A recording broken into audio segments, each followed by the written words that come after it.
Hey, how's it going, guys? Jake here again. If you guys are new to the channel, make sure you hit that subscribe button and like this video. So I've been gigging quite a lot lately in the past probably 6 months. And whenever I gig, I always like to have, contingency plans and redundancy with not only my rig, but just in case stuff kind of goes awry. So I put this survival kit together. I noticed my drummer had one, and it made me kind of think, well, man, I need to probably invest and do this. So what I did is I went to Walmart and bought me a small toolbox, and I started filling it with some stuff that I thought I might need. So I'm going to take you through my survival kit. So up top I have these two little clear compartments. One side just has extra picks. I don't usually break into this too much because, well, I don't drop picks so far on stage. But if I ever need extra picks, I got them up here. On the other side, I have a 9-volt battery for my acoustic guitar, and I have a handful of these. Now, what these are, they actually screw into the bass plates on my Temple audio board. I've never had any issues with them except one time.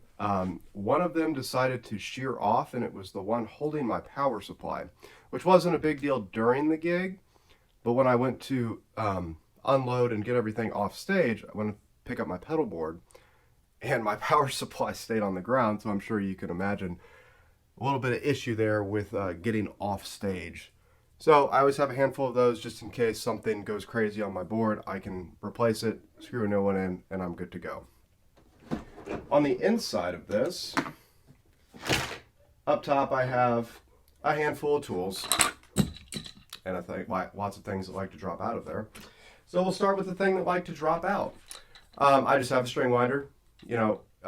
Once again, knock on wood, I've never broken a string on stage, thankfully.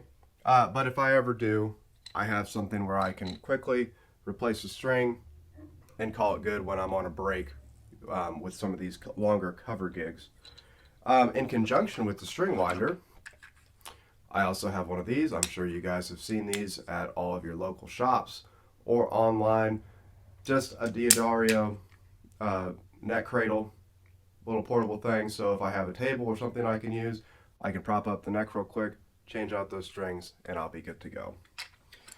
Next, I have two multi-tools, and the reason why I have two multi-tools, and this is super rusty, you can tell I've used it quite a lot, but everything still opens up just fine, and I can get to everything. The reason why I have two, this one by Cruise Tools has a lot of Allen keys and a handful of Phillips head, along with that Gibson 5/16 truss rod adjustment.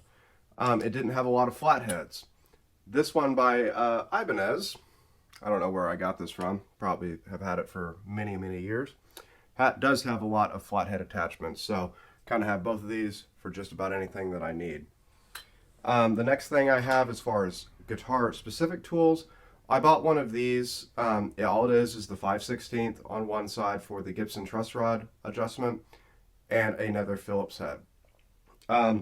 I noticed with the Cruise Tools, it does have that 5/16 adjustment, but with it being straight, it was kind of hard to get that angle inside of that truss rod to make sure I could change it. So I got one of these because it's super easy. I could pop it right in and make any adjustments I need if I need to.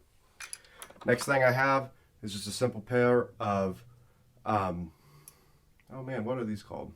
Needle nose pliers. There we go. Got to think about stuff for a second. I can't think of a reason off the top of my head why I would need these, but it's always something good to have just in case something happens. I'm not sure what I would use these for, but I've always had them in here just in case. And the last thing I have in here, it's not really a tool, and I don't use capos very much, but just in case the song does call for a capo, I have a capo up here. So let me put all this other stuff away, and we'll get to the bottom part. All right, so on the bottom, we have, first and foremost, a good, bright flashlight. The reason why I have a flashlight is, as most of you know that have gigged quite a lot, most of these stages that you're going to are very poorly lit. So it's very nice to have something like this to where if I'm trying to get cable management, I'm trying to get stuff going to the right spots, I can just pop this on real quick and call it good. This one also has a magnet in the back. If for some reason I am close to something metal, I can stick this on the wall. I can angle the light however I want. So it's a very useful little flashlight. It is kind of big. If I thought about maybe getting a smaller one, but this one is extremely bright. It works very well for me and it's never let me down. Next, I have some hearing protection. Now, I bought these off of Amazon, I believe. They're called Vibes. It's a lot better than just putting a piece of foam in your ear.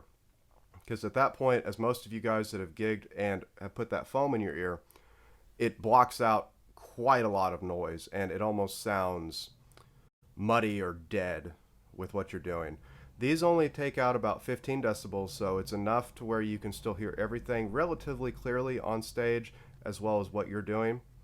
But it's not going to destroy you at the end of the night. I've already got some good old military grade tinnitus, so I don't need any more. So I always keep a pack of these. Next, I just have a simple polishing cloth and some pump polish. I'm not really too worried about the aesthetics of gigs, but you know, sometimes your guitars look super, super grimy. And when the light hits your guitars, it's more of a aesthetic thing for the crowd. Just try to make sure my guitar is nice and clean. And I always keep that on hand with me as well. And then the last thing I have in here is just a handful of the strings that I use. Just one pack apiece because like I said, again, I don't break strings on stage, thankfully.